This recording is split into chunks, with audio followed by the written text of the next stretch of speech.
Welcome back to the European LCS. I'm here with lead D-Man Smith and Trevor Quickshot Henry to break down that game. Taylor Swift, Lee Swift, whatever. Anyway, SK Gaming coming out strong here once again. Trevor, what did you make of the team comps coming into this one? Well, straight up, Gambit had a much later scaling team comp. They had a majority of champions that needed time to build up. Evelynn's great at flanking. She can do well early, but needs to get items to survive those team fights. Lulu and Jax, obviously, all the time in the world to get 2 or 3 items before they're threats. On the other side of the coin, SK just had all the early game champions. Orianna can do well, especially when you combo with a Lucian, a Thresh, a Lucian, and a Renekton. But the thing is, Renekton roamed very well, and SK played around their early to mid-game power spike. They waited 10 minutes, then just turned everything on and destroyed Gambit. Yeah, and it actually started very early on, and when you have Eve and Lee Sin, they can both put some pressure on early game, but it was Svenskeren who came out swinging. Yeah, Sven was everywhere in that game. As Joe said just at the end there, absolute epic performance from Sven. Fantastically played. You know, every time Diamond tried to make a play, or Gambit were trying to make a play, Svenskeren was already there, waiting in the bushes, lurking, ready to counter. And I think he had like a 96% kill participation, something crazy towards the end of the game. Fantastic stuff. Up until the last 2 or 3 kills, Svenskeren was involved in every single kill. And it was only once SK were like steamrolling the rest of Gambit that he missed a couple. I do actually want to show highlights of one of the plays that Svenskeren and SK pulled on the bottom lane. So if we pull this up onto your screen, it really just summarizes this entire game. 18 minutes in, SK have already got a 4,000 gold lead. Svenskeren is already 5-2-1. And what you want to look at is how low end rate it is for mana and HP. He's burned his ultimate a few seconds ago, and Svenskeren is just baiting all of Gambit. Gambit continued to force things. They were under pressure, they were behind, so they kept trying to make these plays. And Candypan and Svenskeren, they're just going to run Gambit down, grab themselves 2 kills. This was probably the 5th or 6th time we'd seen that exact set of circumstances of Svenskeren in the bottom lane finding kills. I respect Gambit for trying to make it happen, but when the Lee Sin is 5-2 at that point, there's just not much you can do. Let's talk about Gambit a little bit. Talked about Diamond on Eve, which is one of his best champions historically, and sometimes the synergy between Nick seemed kind of off, between Nick and him. Yeah, there was definitely a couple of times where they went in and just were not on the same page. Or maybe a Glitterlance missed, and honestly, I hate to be too harsh on the players, but Nick definitely missed a few crucial Glitterlances, which left Diamond to die. At this level, if you miss that skill shot, the person dies. Yeah. If you miss the skill shot, you either get the kill or get away. And in this circumstances, unfortunately, Nick just dropped the ball a few times. There was a few odd-timed wild growths as well. But I think you could also potentially put that on the pressure. They were behind SK. They were falling behind. They'd given up so many kills. That's when your communication is really pushed to the limits. And unfortunately, it just didn't work out for Gambit. Talking about communication, as we also heard in the bit there after the game, it is so on point from SK right now, and it just seems to be improving so rapidly. Everything we touch on, the week after, they've got it. They're doing it better. Yeah, crystal clear, and that is really the hallmark of a team that knows what they're doing. You know, nobody's shouting over one another. You heard Freddie say, in base, going to teleport in. Next, he just sat back, went quiet, started teleporting the rest of the team, all talking about the move. Everybody knew their role in that fight. Instead, you'll see some other teams just shouting, just yelling targets. We've heard Impaler talking about Super Hot Crew's communications, and you know they're still 2nd in the table or 3rd in the table currently. They just yell the loudest at the target. It works for some teams, but you've got to think the clearest communications that SK just showed kept Freddie's 100% win rate on Renekton. Yeah, it's also that clear communication that helps you when you're under pressure. Yeah. It's part of the reason SK always bounce back, because when they're a couple thousand gold down in the mid game, they're not freaking out. They're not yelling over each other. They're just like, bro, I got TP. I'll come fight. And they win the fight. Final question, Trevor. I know we've heard you in the pre-show a lot saying how you think Alliance will end so well this season. How far do you see SK going? Because it seems like with this entourage and the way they're improving so rapidly, we don't know where they're going to end. I'm terrified because I made a bold prediction that Alliance were going to win the split. And SK are making me go, maybe I'm not so sure on that. The one thing that we heard from Enrated right at the end there is he mentioned that the team's not scrimming as much and they're working on individual abilities. That shows for Enrated. His Thresh is fantastic. I never really liked his Thresh last split, and he's performed phenomenally this week on that champion. But when you've got that innate team synergy from playing together for 6 or 7 months, you've got the clear communication. You don't need the team-based play anymore. You've got that. It comes down to calling, communication, and adaptation on the fly in-game, which is what SK is showing every match. And it's funny that you compare them with Alliance because both teams were in exactly the same boat at the start of the spring. Completely new teams thrown together with a purpose to win. And so far, it's looking like they may well be the top 2 for Europe once again. Absolutely. Well, thank you very much, guys. And now let's send it back over to the Fishy Joe at the desk for our next match. Thank you very much, Shocks. We're ready for that next face-off as Millennium take on the Copenhagen Wolves. Now, this match has traditionally been all about the Copenhagen Wolves after they took all 4 encounters in the spring split and the single match so far in summer. However, yesterday Millennium had a day to forget as they were absolutely destroyed by SK. Right. It was the same thing we saw against Alliance for Millennium. They were out-rotated on the map and they just had no answer to anything. So SK Gaming picked up a very easy win. And we just have to highlight Kerp on Fizz in this game here. He was last pick, so it was his own choice. They left Kassadin open. Jess first picked it. Last pick in the entire game was Kerp on Fizz here. He locked it in and then proceeded to go 0-5-0. Of course, the entire team had issues, but he died one-on-one in the mid lane on this Fizz here. He couldn't really do anything. And he said himself in the past, Fizz will lose to Kassadin early on. So I'm not too sure what the idea was for Millennium, but it clearly didn't work for them. And while we were talking so highly of them after week 1, where they picked up 3 wins and only 1 loss, now they're actually on a 3-game losing streak, and things are not looking too good for them, and many teams actually consider them to be on the same level as they were last split, which obviously is not a good thing. No, but we can also say the same for the Wolves in terms of form. They've really struggled so far this split. They had a single shining light yesterday in the loss to Gambit, and that was their new AD carry Woolite. Right, Woolite has really shown to be, I wouldn't say a one-man army, but in the last game he was definitely the one carry for Copenhagen Wolves, and they like to play around him as well, build some comps that can really protect him. We saw it in week 1, we saw it yesterday where he went 9-3-9 on Twitch, and he's really been performing so well. And Copenhagen Wolves, they know how to pick up AD carries. And then looking at the performance of the entire team, I'm not sure if we can still talk about building synergy between Airwaks, Woolite, of course, and the rest of the team, the 2 new members here. It could be one of the reasons they're still looking a bit shaky, but they need to start picking it up here. They really need to start performing, and they have to beat the lower ranked teams in the league here if they want to move out of this relegation spot, because they lost to Gambit yesterday. They're playing Millennium now, who's also just 2 wins above them, and also, of course, Rocket under them, which they will play next week, I believe. So they need to win these very important matches if they want to move into the playoff spots, otherwise they're just going to be stuck down in relegation. Critical game for both teams, that's for sure. And while the Copenhagen Wolves believe that shutting down Kerp and KottenX will be the key to win, Millennium thinks that the Wolves suffer from the same problems they did last split and are going to look to take advantage. Millennium, we played versus them once in Super Week when they went 3-1. And we're the only team who won versus them. I guess we need to be more prepared.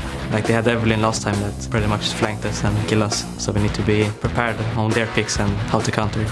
Millennium looks kind of strong since, well, they're an AR replacement. The whole team got a new spirit. They're playing well overall. I think even the games they're losing, they look like they can pull out some stuff.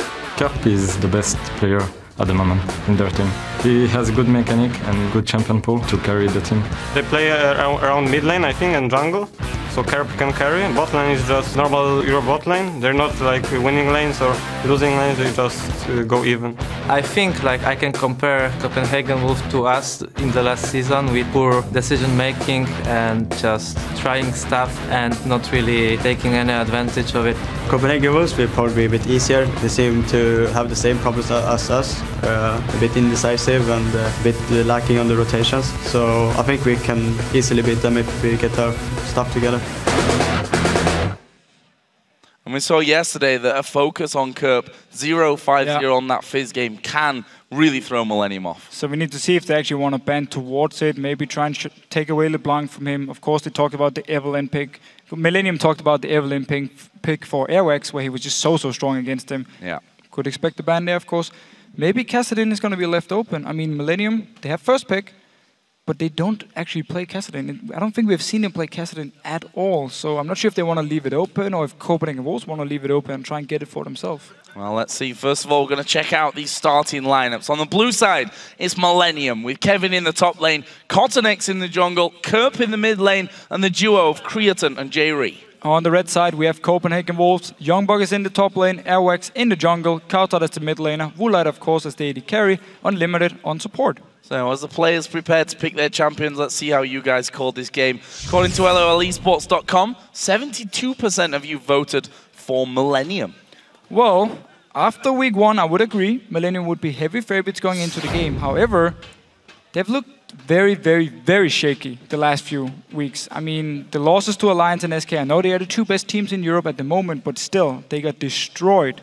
And also, we need to see how the confidence is. I mean, after you lose 3 games in a row here, and some of them you didn't really feel like you could do anything, we need to see how they feel coming into this game. I think it's more for 50-50, to be honest. Well, you say after week 1 you would have said Millennium, but we heard it before that Millennium's only loss in week 1 was to the Copenhagen Wolves. So looking for a bit of pride back and to get away from those losing streaks here. We're going to head into Champion Select and see exactly how this one's going to go down. And bans coming in pretty quickly here as Millennium take away Yasuo and Twitch first of all. The Wolves removing LeBlanc and Jax. So I like the LeBlanc ban here against Kerp. They talked about how they want to shut him down, make sure he can roam around, and Millennium with some very, very fast bans. And they actually ban away the Kassadin. Did the same thing last split, so it's very obvious for everyone they don't play it.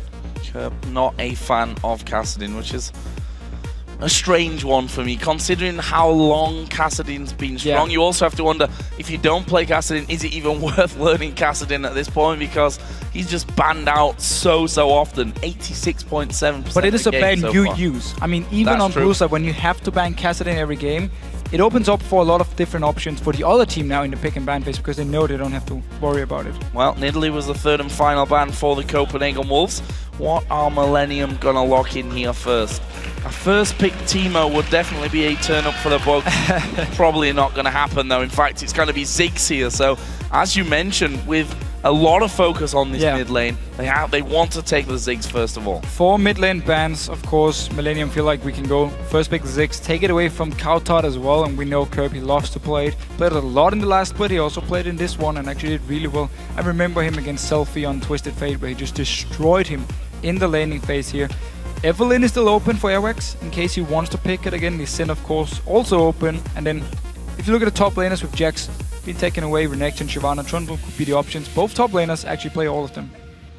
Well, let's see. The Wolves still got 20 seconds here to decide on their first pairing. And we heard Millennium say that we have to watch out for Airwaks on Evelynn for his flanks, which caused them so many problems last time around. They leave it open for them, and Airwaks is going to select that, and they take the Thresh for Unlimited, who, whilst they've been losing games, his Thresh has really not looked bad at all. No, he's actually been pretty good on it. Generally, when it comes to skill shots, I actually like Unlimited as a player. His mechanics are pretty decent. And also like the fact they take it away from Jree, who of course loves to play it. Same thing here with Evelynn for Airwaks. We've seen KottenX play it before, and we've also seen Airwaks play it, and he's really, really good on Evelynn. There's actually games where he picked up over 10 kills on this champion. On the other side then, KottenX also locking in his jungler this round as they take Lee Sin. And then we also see an AD carry choice for Millennium. Lucian, who's been picked pretty much every single game so far. There's a very, very standard picks for both teams. We need to see what Woolite wants to play. Normally the hyper carries really is something he favors. It's something where Copenhagen Wolves like to build comps around him. So as long as he gets some farm, he can be very, very strong in the team fights. And it's a hard tactic to pull off, to protect the AD carry. It actually died out if you just go like half a year back, if you maybe go a year back to CLG, who used to do it with double lift and protect the AD carried. They stopped doing it, it didn't work for them. Copenhagen Wolves kind of picked it up, did the same thing last split with Forgiven. Sometimes it worked if the AD carry got to the 6th item point where he could just destroy everyone. If not, then it's hard to do pretty much enough damage just being the AD carry. Well, he takes Kog'Maw this time around. Already seen him play Kog'Maw before this season. In fact, he had that game against Roccat where he went 11-13 with the Kog'Maw. Fantastic performance there. And Twisted Fate for cowTard in the mid lane. Okay, so with the Twisted Fate here and the Evelynn you're looking for, a very, very strong pick combo already actually for Copenhagen, who was trying to set up some unexpected fights for Millennium, where, of course, Evelynn pops out of stealth, TF teleports in for the fight here and quickly turns it around in favor of Copenhagen Wolves. And we could see cowTard put a lot of focus on making sure Woolite and Unlimited in this bot lane here get some kills early on, gets going, so you get Kog'Maw to his mid or his late game part, where of course he's becoming so strong, he scales so well.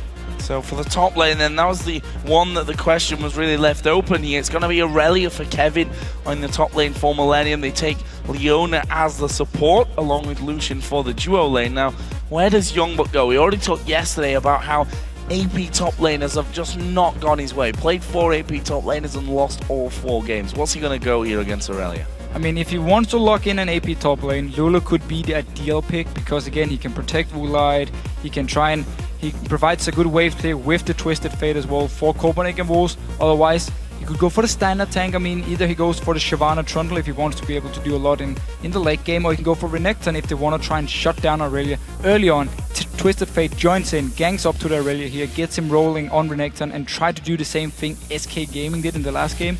However, that's going to be hard because, of course, Woolite needs more time building up where Creaton on Lucian is going to be very strong throughout the entire time of the game.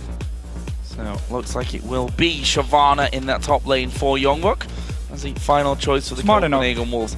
What I want to know here is, have they got enough to protect Woolite when it comes to fights? Well, they're actually not looking to do it this time around. It's pretty much just going to be unlimited, and then cowTard trying to land a few stuns in the back here while he's setting up things, unless he plays it very aggressive, jumps into the backline with an Hourglass, together with, of course, Shyvana and Evelynn flanking around here. So that's how Copenhagen Wolves could play it. We might see them try and focus more on either split pushing or just picking off targets from Millennium, but they need to be very careful, especially in the laning phase.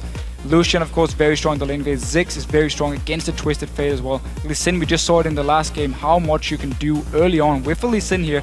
So Millennium definitely looking for a stronger early mid game compared to Copenhagen Wolves, so we need to see what they can do to actually get to this late game point. Airwaks on the Evelynn that caused them so many problems last time around, and as we said, was the sole defeat for Millennium in week 1, where they actually ended 3-1. But guys, who do you think has the edge after picks and bans? Tweet hashtag MILWin or hashtag CWWin to @LOL Esports, and we'll see who you think landed the better lineup.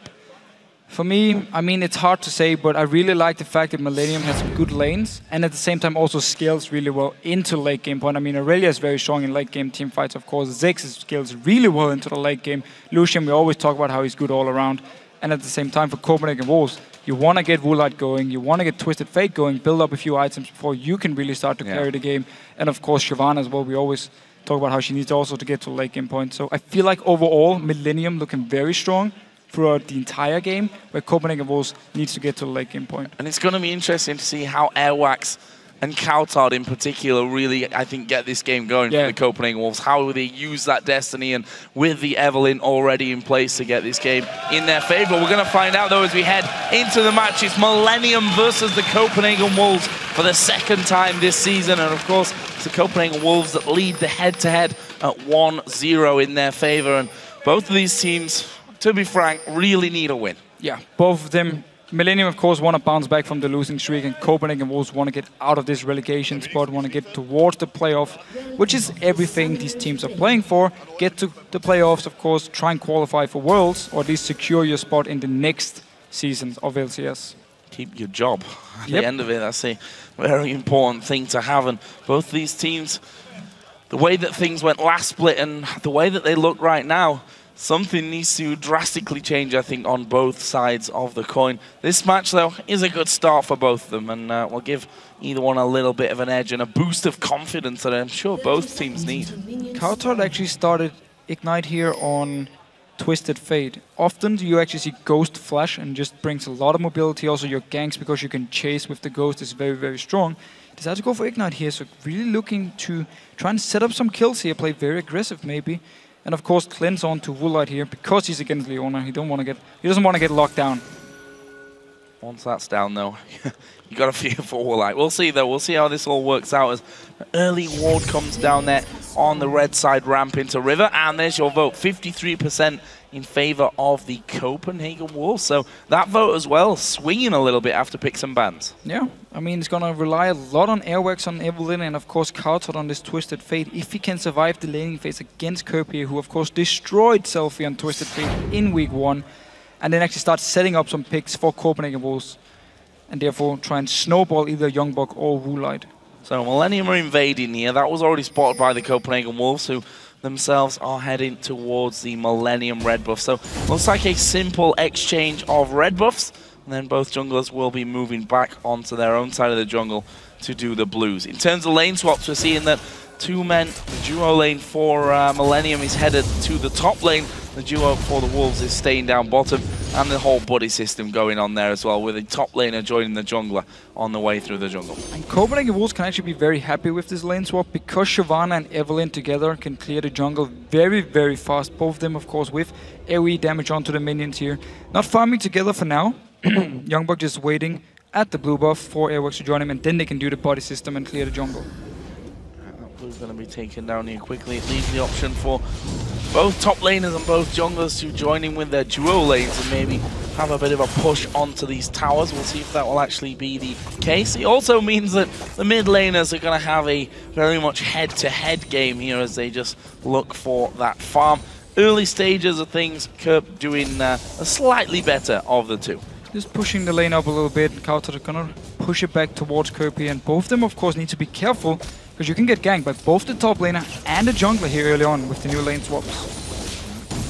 You see Wave going to be pushed out, which offers a little bit more security to Kerp. Millennium, meanwhile, sending their top laner and jungler onto the top side of that Copenhagen Wolves red side jungle. It's Jree and Creaton, though, who will be alone doing damage to the tower. Bottom side, there's no push onto the tower from the Copenhagen Wolves. In fact, they sent unlimited top, but he's kind of walked back to base and now he's walking back out again. Well, so Woolite down this bottom lane decided to pull the minion waves when the very first one spawned in the lane, and therefore got it to push towards Copenhagen Wolves and just been freezing the lane now. So Unlimited, he's free to roam around here. Got level 2 down the bottom lane, then recalled to make sure he can at least do something if a fight should break out. And now just a little bit of damage being trading back and forth here. Both supports also joining in. So 4 members around this mid lane. That also gives us a bit of deja vu, or Woolite in particular. Against Gambit yesterday, he had 15 minutes to farm absolutely alone. Oh, YoungBuck actually face-checking here into the tri-bush, but no one to join Jree to put that in. But as I was saying, 15 minutes Woolite had yesterday to farm without any pressure, without anyone in his lane, and so far it's going the same way. And again, this is why Copenhagen Wolves can be so happy about the lane swap. As long as they can defend this top tower here, make sure this wave won't get frozen by Creaton, then Woolite on a hyper carry who just want to get to the late game point can just stand down this bottom lane by himself and freeze it for as long as he wants to. Unless Millennium actually moves in to try and push the wave out, he can just pick up so much farm, get the first item, and get to the point where he can really start doing a lot of damage. Difference in that game was that Genja, in the pressured of the duo lanes, we can call it, managed to actually keep up in farmers. cowTard going to take a lot of damage. Ignite goes down. Mines come in and a flash away from cowTard. Will Kerp risk the flash? Bouncing bomb comes through. cowTard out of range, but he's going to have to recall. And we talked about how Ziggs can do so much damage onto Twisted Fate here, and forcing the flash away from cowTard and putting a lot of pressure. Airwaks staying around there, still unspotted actually. Kerp didn't see him. Should maybe just try and push out the wave here so cowTard can actually recall.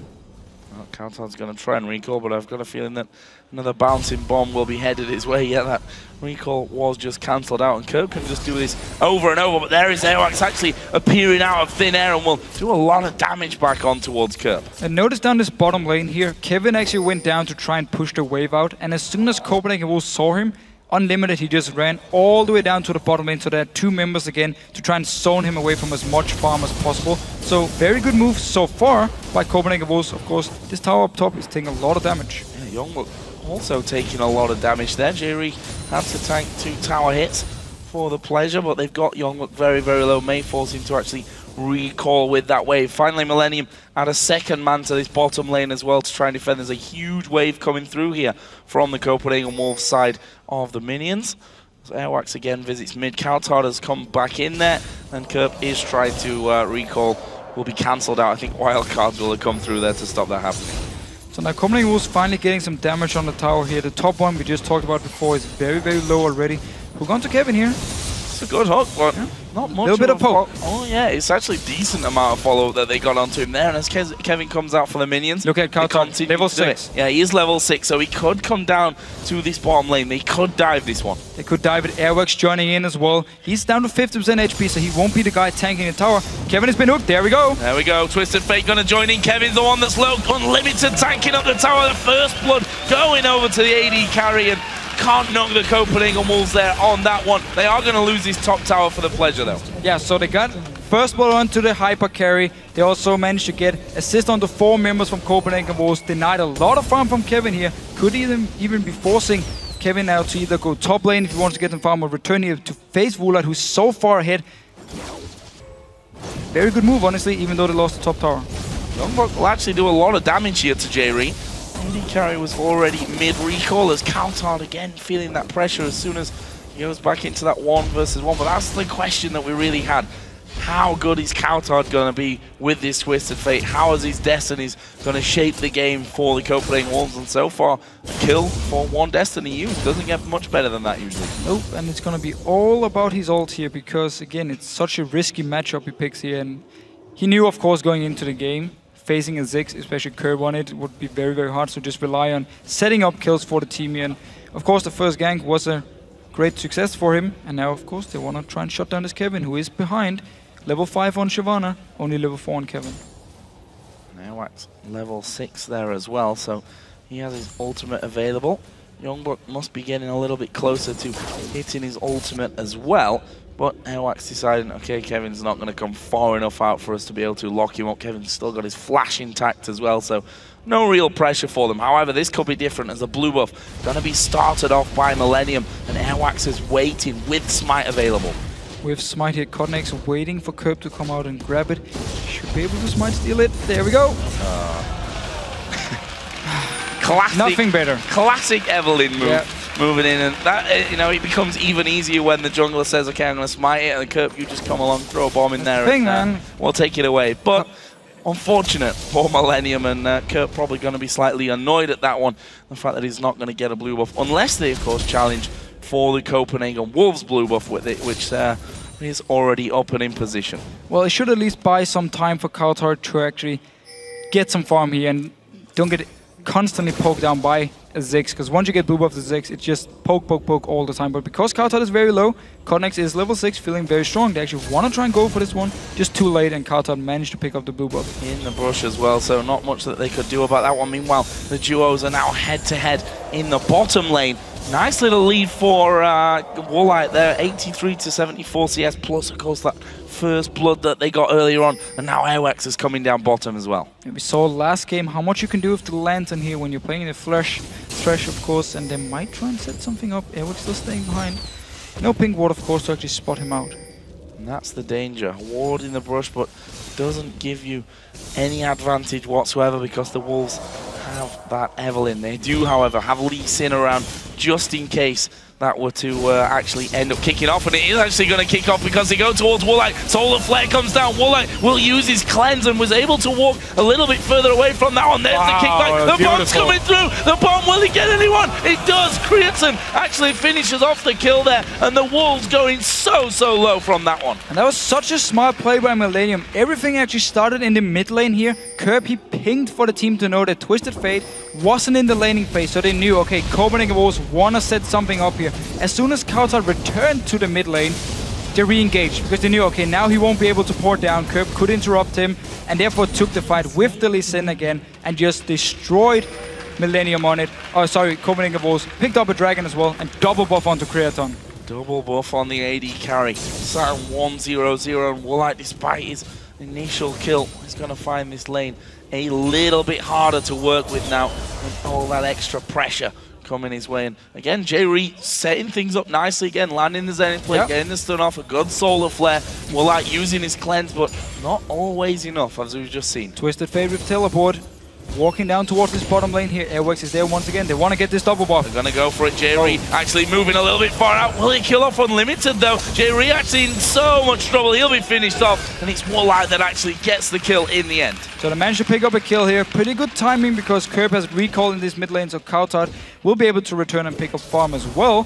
Good setup by Copenhagen Wolves. Using the Twisted Fate pretty well so far. But also very good communication from Millennium in the last fight. cowTard gonna spot himself a pink ward there. Extra bit of gold, and could do with some boots at this stage as well. I think it's taken him a while to actually walk into position to get those Destiny ganks off, although can't really knock him. He's done it twice and they've picked up 2 kills for the pleasure of it. Let's have a look down some of the items here. as we get a bit further into game. Both mid laners got themselves that Athene's Unholy Grail. Kerp got a slight advantage there since he got that second Doran's Ring. And also then this bottom lane here. Double buff, of course, onto Creaton. He managed to pick up 1 kill, but has 2 kills on the side of Woolite, so should be able to complete his Blade of the Ruin King very, very soon. Maybe even actually in the next recall. And then start building towards possibly a Trinity Force. Could really use it now where Copenhagen Wolves have a team who can't really protect him too well. The Trinity Force would give a lot of mobility for him, make him at least make it easier for him to survive a fight where Millennium might jump onto him. Well, now Blade of the Ruin King is done.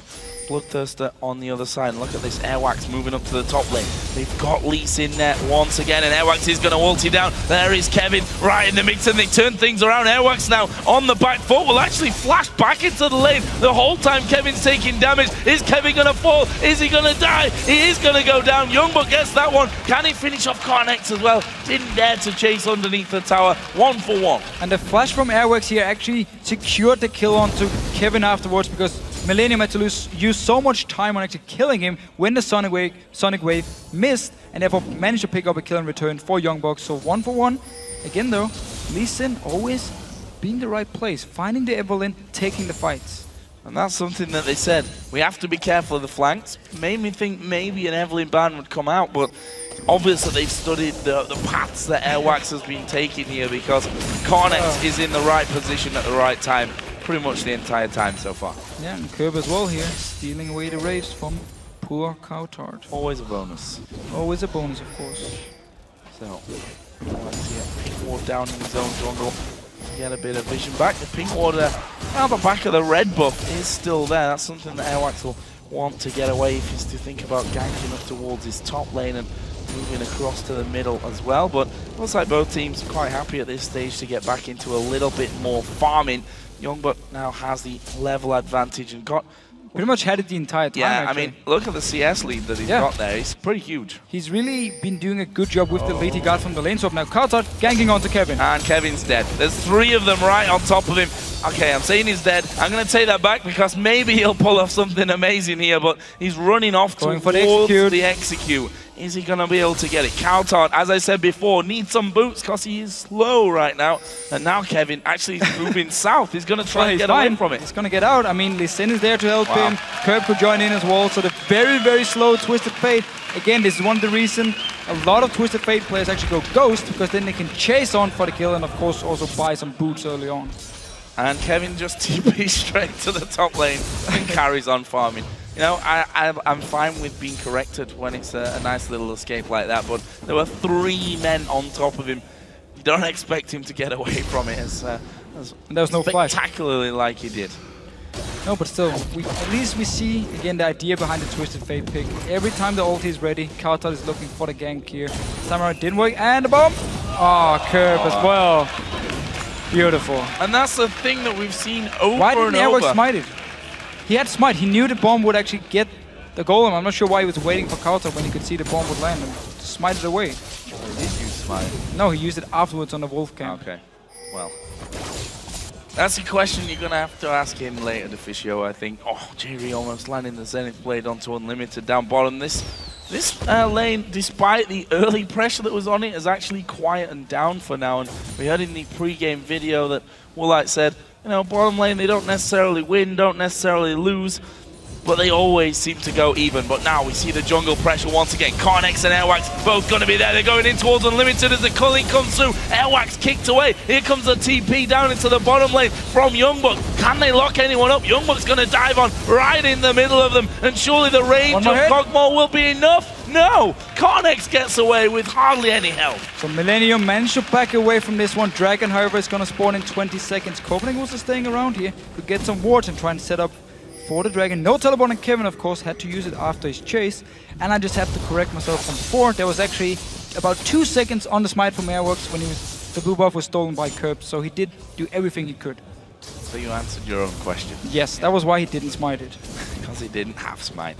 Dragon timer obviously wasn't there for the Copenhagen Wolves. They just walked to it thinking, yes, we got a kill, or almost got a kill. Alleviate the pressure. Now we get a Dragon, but without the timer, that becomes a little bit harder. However, they've got wards down there, so they'll be seeing when that one and it's now available for them see what their moves, because Millennium, of course, are all back onto the map. But it's going to be Millennium moving for the Dragon. No teleport onto Shyvana here, up in this top lane. Kevin recalled, now running from base to this Dragon here. So Millennium are going to be 5 members. And YoungBuck, he's stuck up in this top lane. And it's a long way to walk. Moving However, down though. He is Moving walking. Down. We'll see if the Copenhagen Wolves can actually delay this one long enough. Stop Millennium from taking it before YoungBuck can actually get involved in this one whatsoever. There is the Destiny pop. Where is Twisted Fate going to go?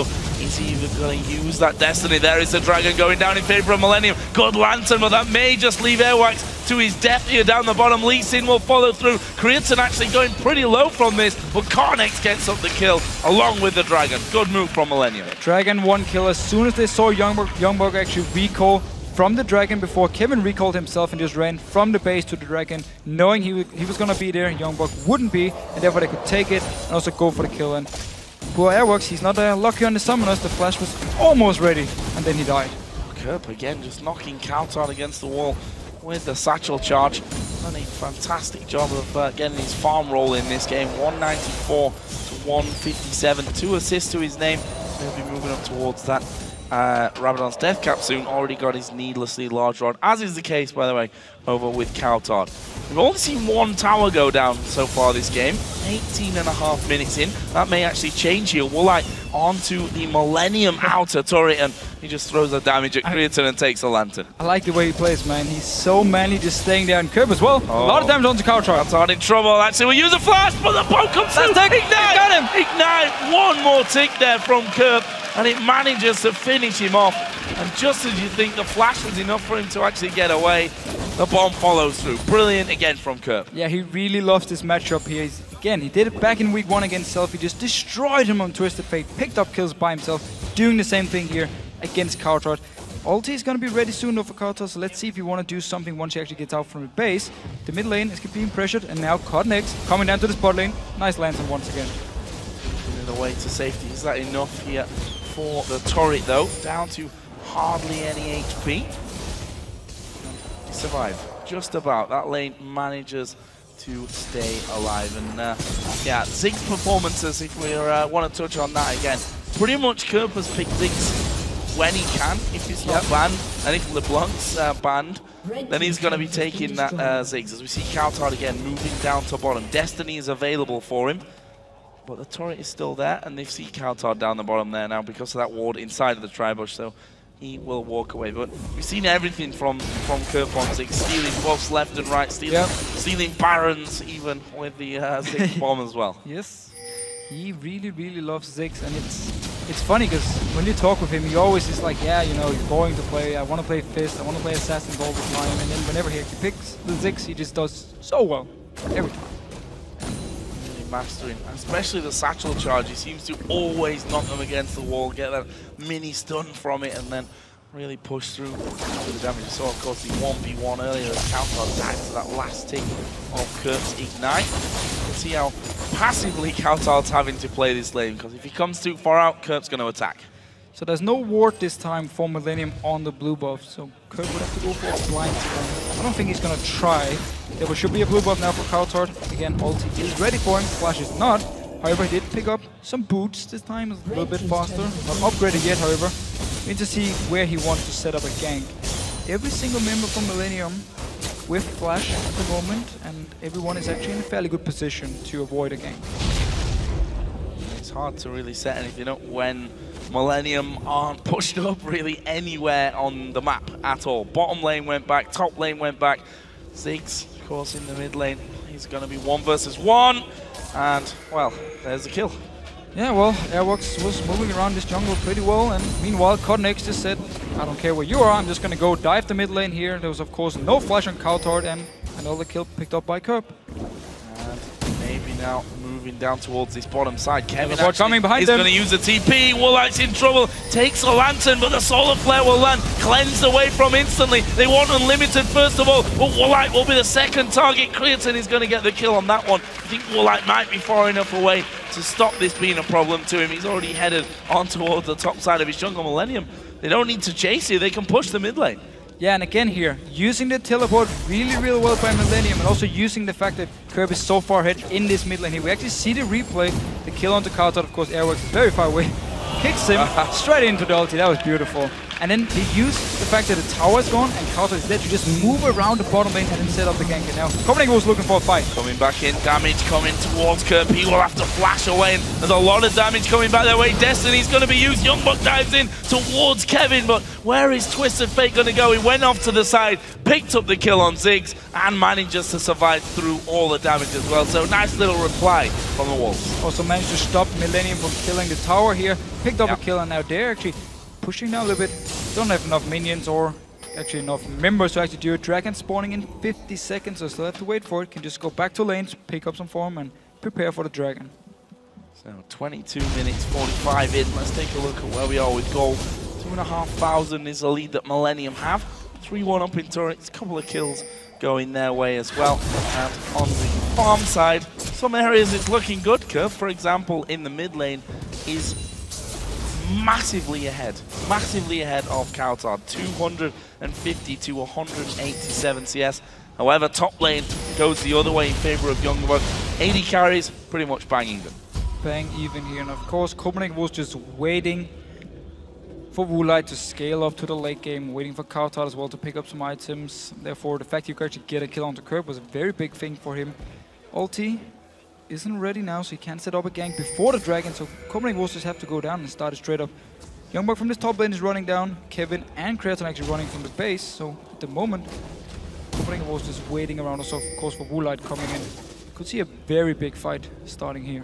We talk so often about how strong Ziggs is at controlling those mini waves, stopping the sieges or sieging up himself, but this is another one of his strong points, poking constantly in dragon pits and what have you as that fight is going to kick off. cowTard's caught out, he's dead. Creaton picks that one up, and now they go for Airwaks. He actually sidesteps the ultimate out of Leona, while they're going on towards the dragon. Millennium. Kevin just completely taking YoungBuck out of the fight in the mid lane. Millennium again come later to dragon, end up getting a kill, and then the dragon, and they're gonna have the tower as well. Pick up the tower. Oh, onto Unlimited here. No, Kevin backs away. Didn't want to fight as soon as the rest of KottenX was joined in here. But the engage from Millennium with Jree first landing the stun, and KottenX kicking someone from KottenX into the team here. It's just easy for them to get the first kill. And then because Kevin were fighting YoungBuck here and winning the one-on-one so heavily in his favor, Millennium just felt they could just go straight for the fight down here. Knew Kevin could join in later, picked up a kill again, picked up a dragon. We see Trinity falls for Irelia. That's where Kevin now feeling a lot more comfortable and where he can absolutely destroy YoungBuck. There wasn't really much of a contest in that mid lane. It's more like being gifted a red buff. So, like gold, I was talking just a few moments ago how it was about 2,500. That's jumped considerably. That's over 5,000 gold now in favor of Millennium. Here we see once again KottenX coming in, and the Lantern for the millionth time possibly this game, pulling Woolite to safety. So Woolite actually went for the static shift instead of going 24 CS, so really relying a lot on his position and also on Millennium. I mean, if Jree lands a stun onto him and Cleanse is gone, there's nothing he can do to survive. He's just going to get locked down. They're going to jump onto him, unless, of course, there's a Lantern from Unlimited. So he's putting a lot of faith into Unlimited, and also his own positioning and his use of Cleanse, of course, in these fights here. Also did see in the meantime cowTard go down and finish off the outer tower of Millennium. And that was only the second tower pickup of the game for the Copenhagen Wolves. Is YoungBuck going to come out? They'll need to run away completely from this one because there are 4 men now, 4 Millennium gathering around. We've got Kevin down the bottom lane. Actually doesn't have a TP, but YoungBuck does. But if you've got 4 men in your lane, you can't do anything with the TP. If they know Kevin is gone from the team here and there's no teleport, they're moving all the members up here. They could start a fight. Millennium, though, wisely enough, just backs away as soon as they see KottenX was moving because they know Kevin is so far away. This mid lane tower, though, taking a lot of damage from Woolite. Yeah, he's been left alone on that one, and Millennium looking a little bit disjointed here. A couple of them coming back, a couple of them going back towards the top lane. In the end, they all go back top lane. Kevin still doesn't have that. Now, he just literally just came off cooldown, so he's got the TP. That means that they can actually stick around and do some damage and maybe take this in a tower. Yeah, they were basically just thinking a little bit too far ahead here, so they just went up to the top lane to set up the whole push because they knew teleport would be ready soon. This wasn't ready in time, and therefore they actually gave up the mid tower for nothing. KottenX was, though, is His tower is already down to 50%. It's going to be hard for him to defend it. Really going to go completely as Woolite. Going to get connected onto there with the Q of Lucian, and actually he's gone in there. They kick Unlimited back though. That's a kill for nothing. Nicely set up again by KottenX. Such a nice play by KottenX. They're going for YoungBuck though. He's in the middle of nowhere. He's dead as well. Not really. I'm not really sure what he was trying to do in that scenario. Millennium all pretty much decently full when it comes to health bars. And now Millennium's starting to back away. Airwaks, is he going to face check here? Jree waiting off to the side. cowTard, no flash. Oh, and he comes in. There is Jree flashing in. Stun card is pulled, but that won't save him. KottenX gets himself another one. 3-0-6. And for a second game in a row, Lucian coming up wonders. It was like watching a horror movie. You just knew, okay, the killer would be there. He just walks straight into them. They go into him, and that's an easy kill. Millennium now onto the Baron, of course. And this fight before here, all set up by KottenX, and now onto Woolite. Oh, that's a good flash, but flash into a culling nonetheless, and Creaton will get that one. Airwaks in the meantime coming in. He gets bounced away by the satchel charge. Not sure that Airwaks is living through it. Kerp gets that kill. Did the Baron reset? No, it didn't. Perfect. Kind of did start to regen, but doesn't really matter. It's going to be taken down. Unlimited's got to be some kind of crazy thresh hero. He's not even going to try. Baron goes to Millennium. So all this here actually started with KottenX setting up a beautiful play up in the top lane where he jumps onto Woolite, trying to bait out a flash here from Woolite. Woolite doesn't use it. Unlimited was actually standing further away. It's just an easy kick then. He doesn't flash because he doesn't expect to be the target. So KottenX just kicks him back to the team, pick up one kill. YoungBuck then was behind the team trying to flank around before Unlimited died, and it was just an easy pickup for them. Another kill, move down. cowTard was the next target, of course. Woolite as well. Millennium just taking one kill, another kill, and then they take the Baron, and then take another kill. So very, very strong play for them. As soon as they managed to set up this team fight here, it took so many kills. Everything set up in the start by KottenX. Kills are in such good places as well. Creaton on Lucian, 5-0-3, Trinity Force, Bloodthirster, Last Whisper, got a Vamp Scepter now as well. 4-1-6 in the mid lane for Kerp. We've seen his damage, no wonder. Death Cap with the Themes Unholy Grail, Void Staff, and another needlessly large rod as well. So hard to compete with that. Now the question is, for Millennium, in the past we have seen games where they don't know how to close them. When they have the lead, they have the Baron buff and everything, and don't manage to do anything with it for like 20 minutes, and therefore open up for the other team to get to late game, give them a lot of farm. We need to see now if they've improved and now can use the advantage to actually finish this game.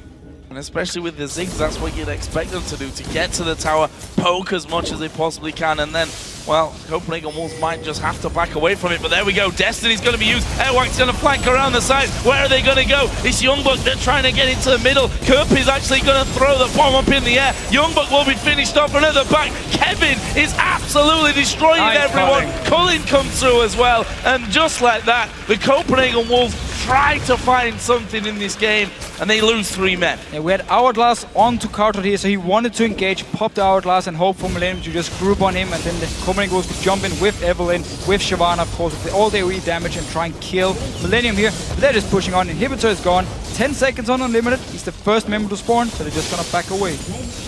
Almost forgetting that last hit onto the inhib there, but did get it finished off. So nice move once again from Millennium. They're regenning up with that Baron buff on, and this should be the final turret outside of the base. So look at the fight here. cowTard engages in with Hourglass, just pops it instantly as he joins. The rest of Copenhagen Wolves comes in here. Woolite is stunned in the backside here, and down the bottom of it, YoungBuck is dead.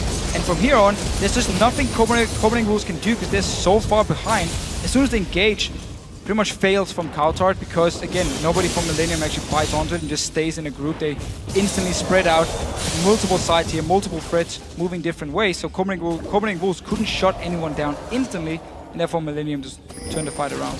Damage from Kerp is becoming a little bit too much. Looks like they want to try it again. KottenX is basically the human ward to spot Evelynn trying to flank this time around. And there is a bit of a scan.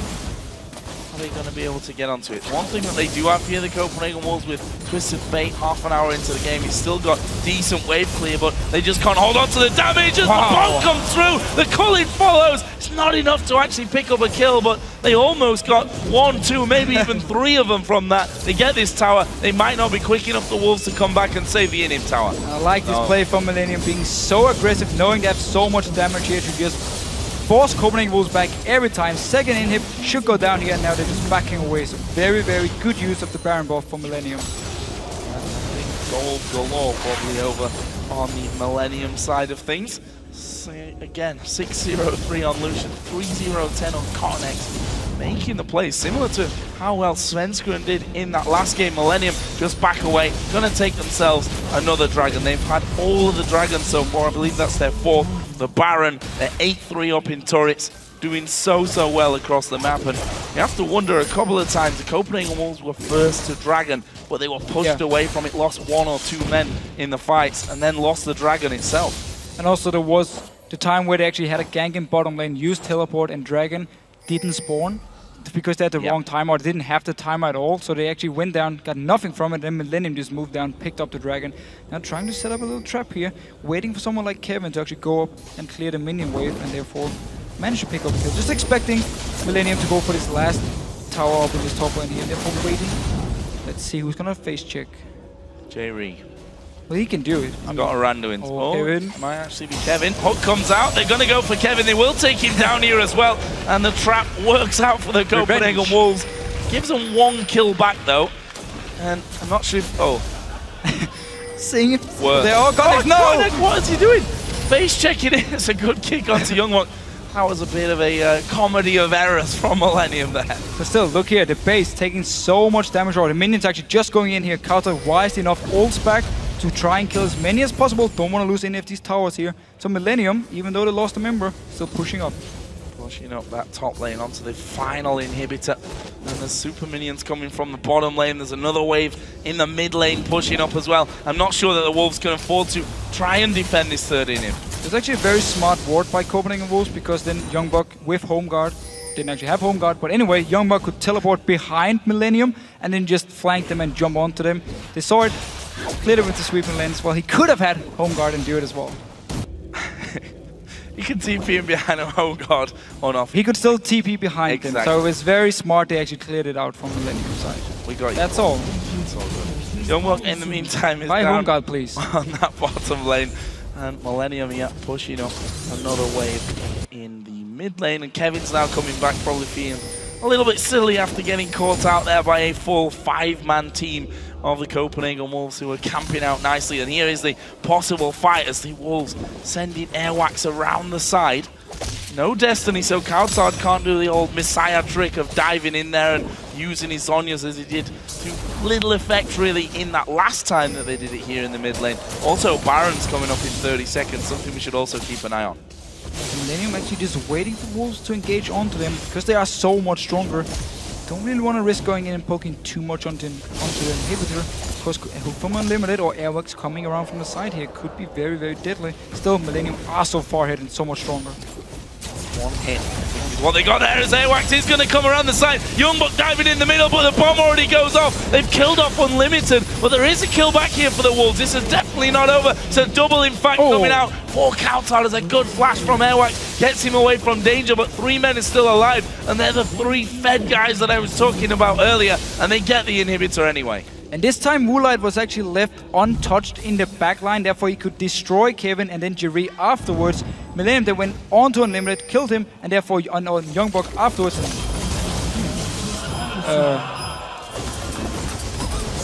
Can I quote Kobe here and say that teleport really sucked?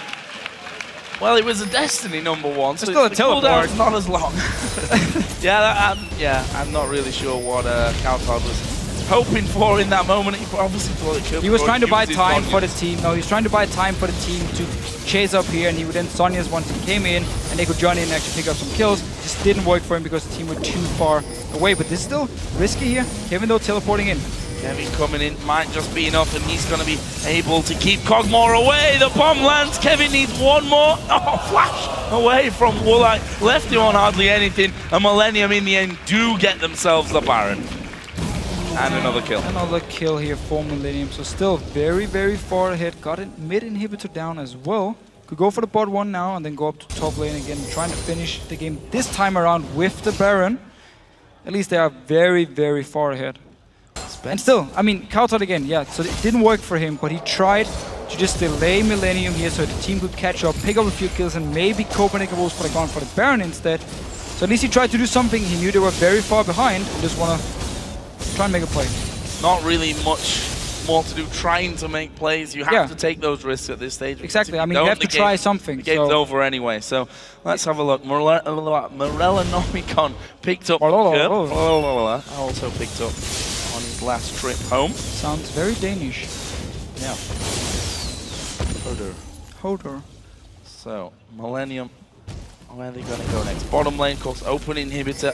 Not much that can be done to defend that one. There'll be a blue buff as well for Creaton, who's 606 over the 300 CS mark.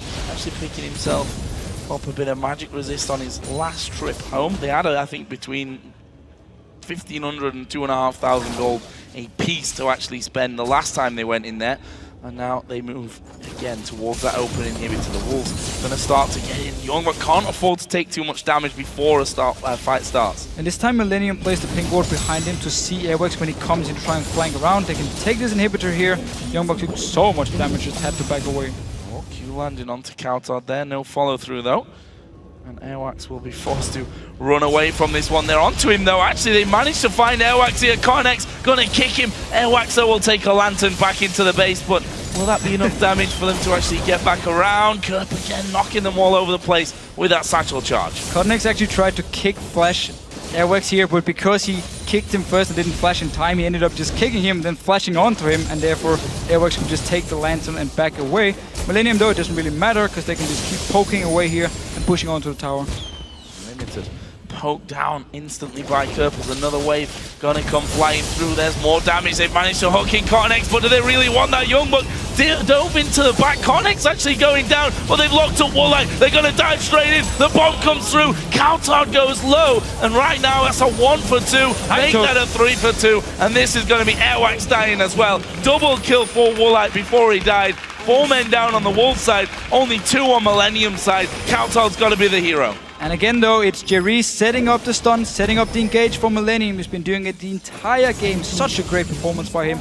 Super minions coming in here. Kerp poking away onto cowTard. Millennium should be able to finish this. Oh, cowTard possibly dead. He's gonna Zhonya's, but that's not gonna save him. The satchel charge was finished off. That's an ace in the end for Millennium, and they're just gonna run straight through the base as the Nexus turret goes down. The Nexus will follow. A solid win, a much needed win here for Millennium. We talked about how Copenhagen Wolves were weak in the early game here. They needed a lot of farm. They needed some good ults from cowTard and Twisted Fate to really get going. Want to get a lot of farm on Woolite, of course, where the Millennium lineup were a lot stronger in the early mid-game parts, and they used it to get ahead here, especially Kerp on Ziggs in his mid lane. Credit to cowTard, had some very nice ults in the early mid-game here, setting up kills for Copenhagen Wolves. Just wasn't enough because Kerp got so far ahead, and of course Creaton on Lucian got so far ahead as well. So once it broke out to team fights, Millennium were just stronger and took full advantage of it. And you see why pretty much more than half the games, Millennium's opponents have chosen to ban Ziggs against Kerp. And when they don't, he always seems to put up big games. You can all remember that game against the Super Hot Crew. He finished 11-3-6 in this one. Just outdone himself. 11-1-11 he finished at the end of that game. So returning to his week 1 form. Yeah, and yesterday 0-5-0. He made negative points in fantasy. Today is a completely different story if you have Kerp here with such a great performance. And again, picking Twisted Fate into Ziggs, we've seen it before, it's such a risky move, and it just gave him pretty much a free lane to get all the farm he needed, get the kills, and use it to win the game. And we saw so many people like Kerp on the bench during week 1 when he did well. After week 2 didn't go so great, I wonder how many people put him back on the bench for week 3, where he's just gone 11-1-11. I'm sure there are a few of you out there that are quite unlucky with that. I actually think Quickshot is using Kerp now, and I'm playing against him in our caster league. He's actually dancing right now and really being a little bit annoying. A little bit. Okay, that's okay. Yeah, I'm playing Demon, so easy win. That's pretty much a got to win for me for pride reasons and all that. But looking back onto it, some great performances, not just from Kerp. I want to touch on KottenX like I did Svenskeren at the end of that last game, because he made some fantastic moves with Lee Sin. And it's one of the reasons all the teams, most of the teams in Europe really likes Lee Sin, as the #1 jungler, because again, you're so strong in the early fights. We saw him every time he spot out Airwaks trying to set up a gank, he would join in and turn it around in favor of Millennium, of course, and just a very good early game performance. And then the bottom lane with Creaton and Jree. Yeah. As soon as they got a few kills, got the double buff onto Creaton on one of the ganks here, and Jree with the engage in the team fights, it was just spot on. And we heard from Woolite before that the bottom lane of Millennium never really win a lane, never really lose a lane, go even, and that was mostly true. Yeah. The laning phase itself did stay very, very even, but the problem is, as you said, Creaton ended up getting kills, got the double buff, ended up with another double, ended up 8-0-6 by the end of the game. So just showing, we heard from him earlier on in the season, and he said, I've played more solo queue in the last 3 days than he did the entire spring split. And we see there again that Creaton seems to be back having fun playing the game. And I also like the fact, in this game here, Millennium, they had the lead, picked up the Baron. In the past, again, we have seen him just continue to farm, or didn't really want to go too aggressive and just wait 20 more minutes. This time around, they went straight for the base of Copenhagen Wolves, got a team fight, picked up 2 inhibitors, backed away, waited for the next Baron, and did the exact same thing, except this time they actually finished the game here. So some new aggressive play by Millennium, and really showing we have the lead here, we can win team fights, therefore we're just going to go full aggressive. Yeah, that was always the question we had of Millennium. And the Wolves, to be honest. True. They were both teams that we said, okay, they're in the lead, but can they win this game, #1, without it going for about 400 hours? #2, without somehow messing up, losing a Baron here or there, or giving a team chance to farm back up enough for it. But again, Millennium looked very, very convincing in how they ended up finishing the win.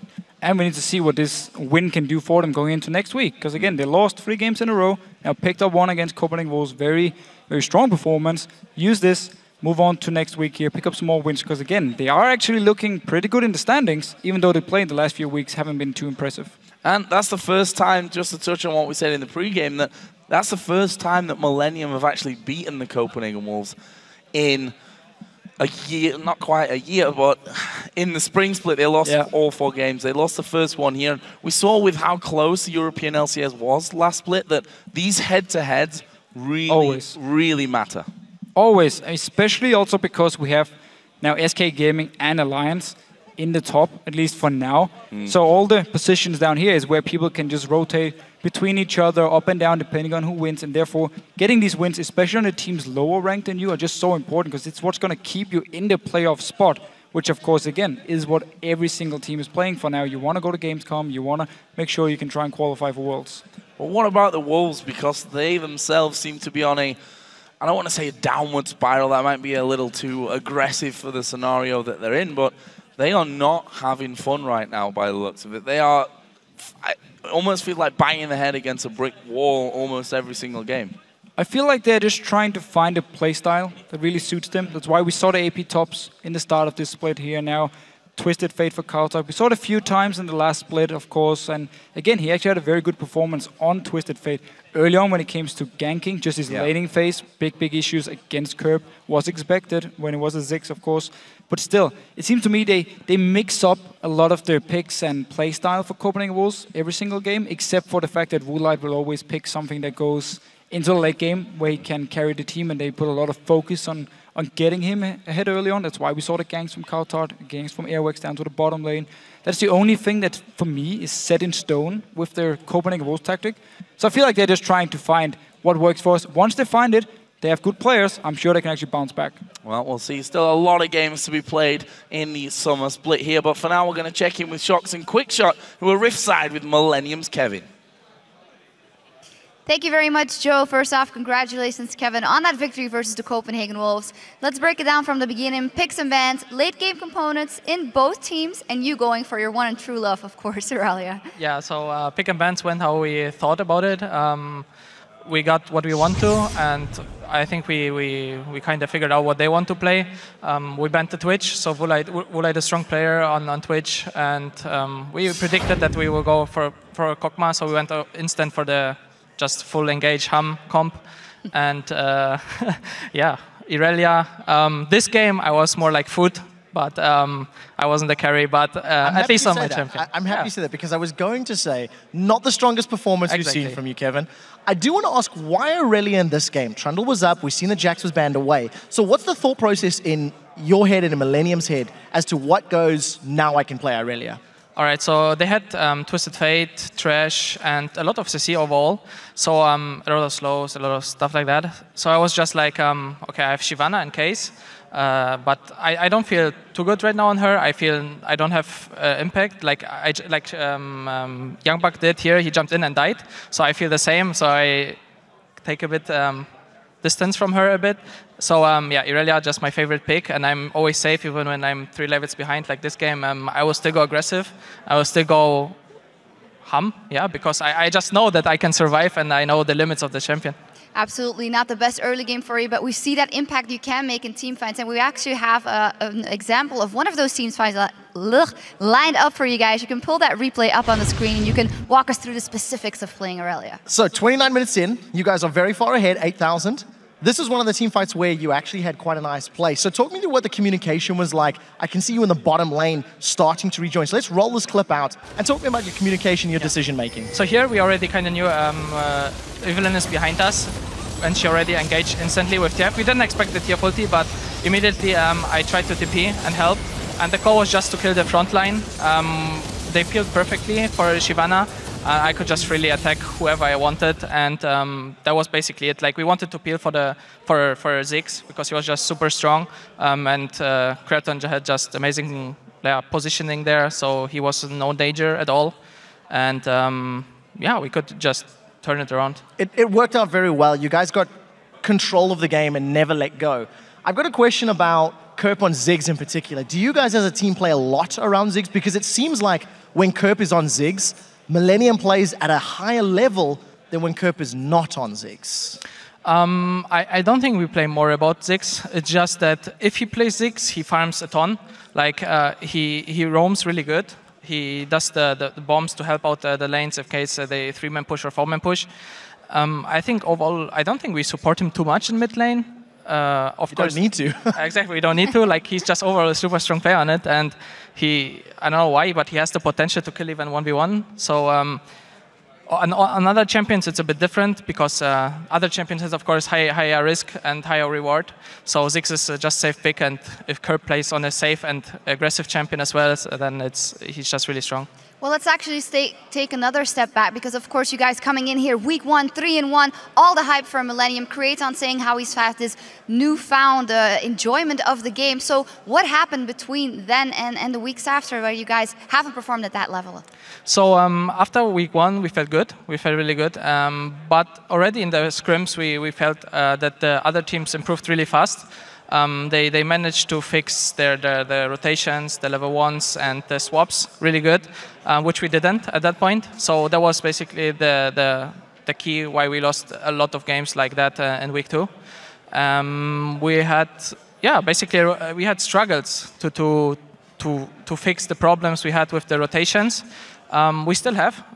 We still have to work on that, and yeah, if we can fix that, I don't know. We were just... So as a final question, you guys seem to have the ability to just destroy when you hit everything. But you have lost a couple of games. So if we compare Millennium now with KottenX in the jungle to Millennium with Irelia in the jungle from the spring split, what is the mood and the feeling like in the team? Are you panicking that the same thing may happen, that if you don't fix things properly now, you may face a promotion tournament again? So right now, of course, it's a bit of pressure because we are losing a lot, and scrims didn't went too well as well. So, but we try to keep a cool head. We know what we do wrong. The thing is just we don't have a exact person who just tells us how to fix it, and yeah, basically how to fix it. We see our problems, but we cannot just teach ourselves that fast. So I think that's the most important part. Why we are not that strong yet. And why we can't compete with such as SK or Alliance. But the future will tell. We hope we can face them and destroy them as well.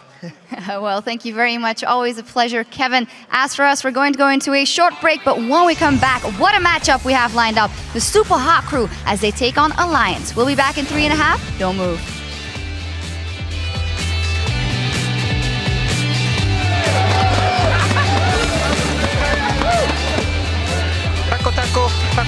Burrito. Are you gonna stay there? A little bit further away from that one. There's the kickback. The bomb's coming through. The bomb, will he get anyone? It does. So many just staying there on Kerp as well. A lot of damage onto cowTard. KottenX in trouble. That's it. We use a flash, but the bomb comes through. He died. Got him. Go bottom. Go mid. Go him. Kick him. Yeah, well, in. Oh, yeah.